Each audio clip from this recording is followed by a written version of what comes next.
Clock ticking down, ball in Clark's hands. Dana Bonner urging her to shoot. Caitlin steps back from deep and drills it. But it wasn't just the make, it was what happened after. She bangs her head against the padded wall in celebration. Goofy, lighthearted, and suddenly the whole team is laughing. That's culture, that's connection. It's rare to see a team this unified on day one, but that's what makes this dangerous, because the Fever aren't just getting along.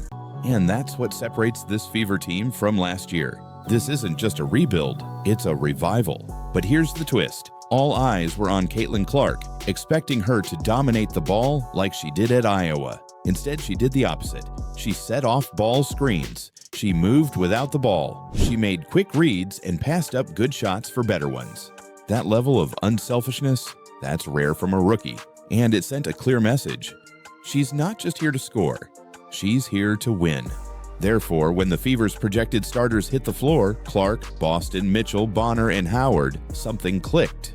Spacing opened up, rotations tightened, plays flowed, and the rest of the WNBA, they started to worry. She led the league in WNBA assists as a rookie. She has the highest selling trading card in women's basketball history. There's another trading card that sold for an absurd amount of money. You'd have to pay $244,000 to have gotten that card. She brought more national attention to women's hoops than any player, male or female, in decades. Because the truth is, Caitlin Clark's rise has broken the old rules. Before Caitlin, the WNBA was a tight-knit circle, small audiences, predictable coverage, media gatekeepers who decided who got the spotlight and who didn't. Players had to say the right things. Fans had to accept what they were told. Then Caitlin Clark came along, and none of that mattered anymore.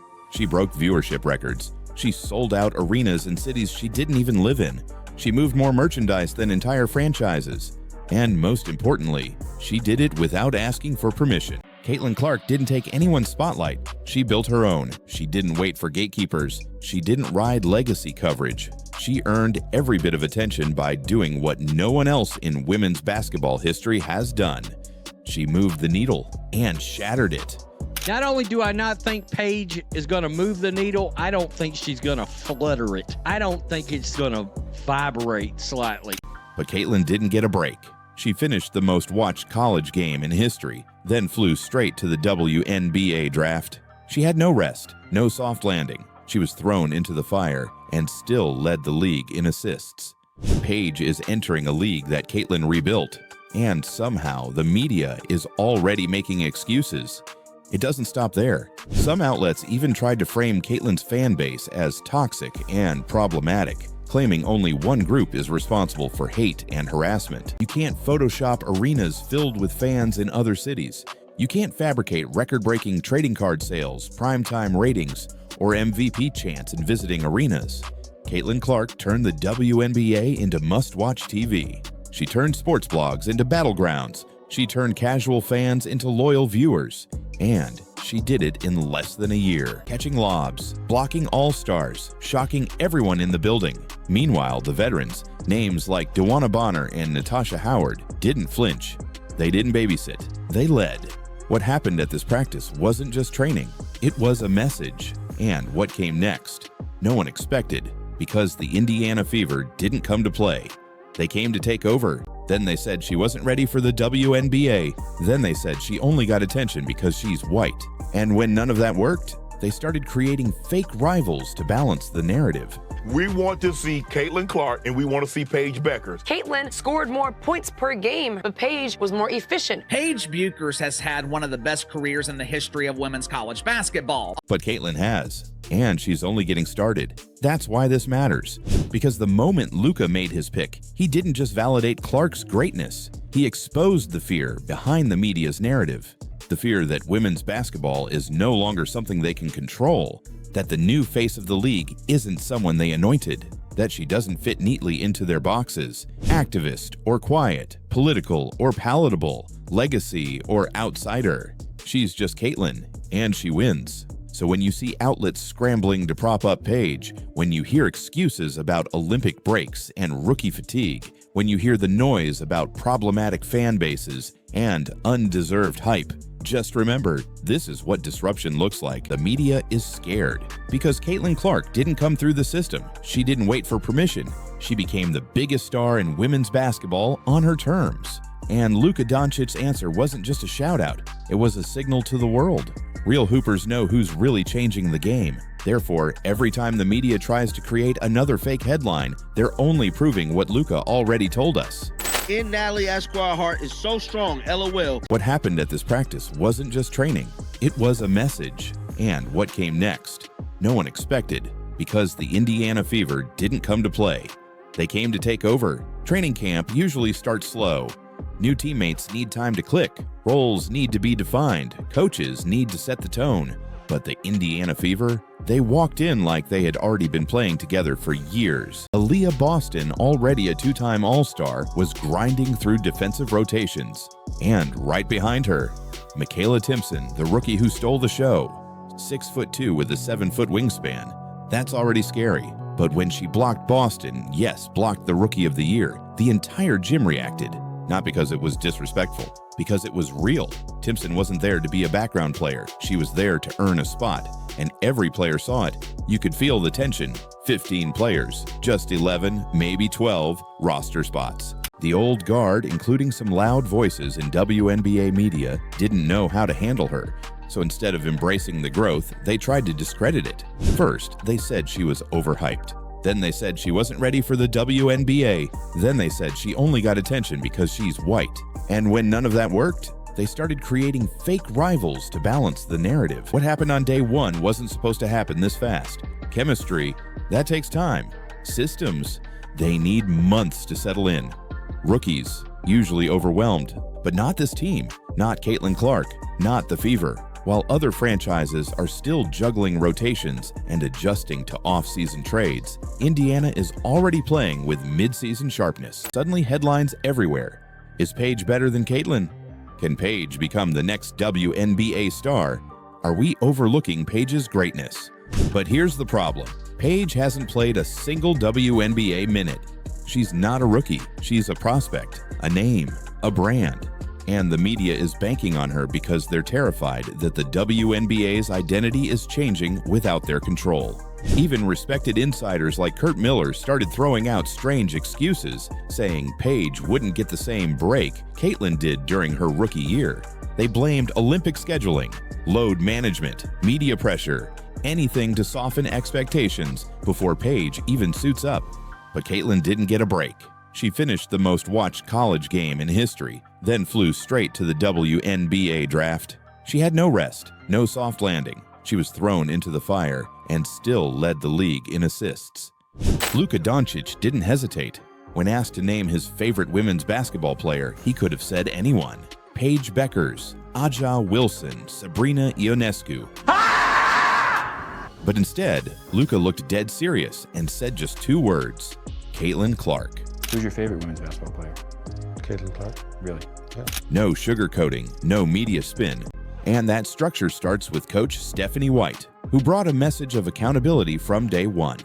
We will make mistakes, she told the team. But if we over-communicate, we'll survive it. High level of communication. Okay, we're going to make a lot of mistakes. That's to be expected. But if we over-communicate, we'll be able to work through it. So high level of communication. I'm excited, y'all. Brianna Turner, once labeled a risky addition due to a resurfaced tweet, has done the exact opposite of what critics expected. On the first day, she and Caitlin executed a flawless pick and roll that ended in an easy finish. No tension, no ego, just clean basketball. Turner even said it herself. Caitlin hasn't even hit her ceiling yet. I'm excited to watch her grow. And of course you have Caitlin. She had such a phenomenal rookie season, so many great accolades. And if you're still wondering who's really moving the needle in women's sports, Luka just gave you the answer the whole league is too afraid to say out loud. When Luka Doncic was asked a simple question, who's your favorite women's basketball player? He could have played it safe. He could have dropped a politically correct answer, thrown out multiple names, or praised Paige Bueckers the way the media has been desperately trying to get fans to do. Instead, he said what most real hoopers already know: Caitlin Clark. No hesitation, no overthinking, just facts. He was asked about his favorite women's basketball player. Listen to this. Who's your favorite women's basketball player? Caitlin Clark? Really? And when the reporter followed up by asking about Paige Bueckers, Luka didn't flinch. He shrugged. She's okay. Haven't seen her play in the WNBA.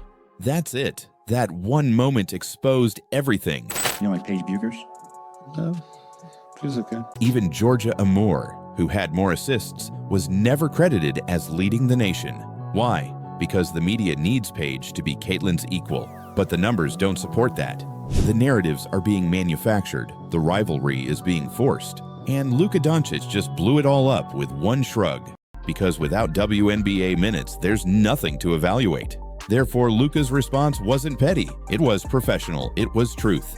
And it forced fans to ask the question the media keeps avoiding. Why are we still pretending Paige Bueckers is on Caitlin Clark's level? On paper, you can make the case that Paige Bueckers has better college career than Caitlin Clark. But this is the world of television, where you're not judged based on your accomplishments, you're not judged based on your stats, you're judged based on your drawing power. And looking at these ratings for the women's tournament, it is abundantly clear Paige Bueckers might be a star, but she's not a draw. Let's get to Luka Doncic, who of course plays for the Lakers now after having been traded. Who's your favorite women's basketball player? Caitlin Clark. You don't like Paige Bueckers? Quote, shrugs. She's okay.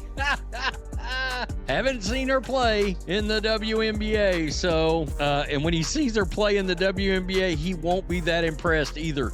Haven't seen her play in the WNBA. That moment shook the basketball world, because in just 5 seconds, Luka Doncic crushed the fake narrative the media's been trying to sell, that Paige is somehow on Caitlin's level. She's not. And if you're still wondering who's really moving the needle in women's sports, Luka just gave you the answer the whole league is too afraid to say out loud.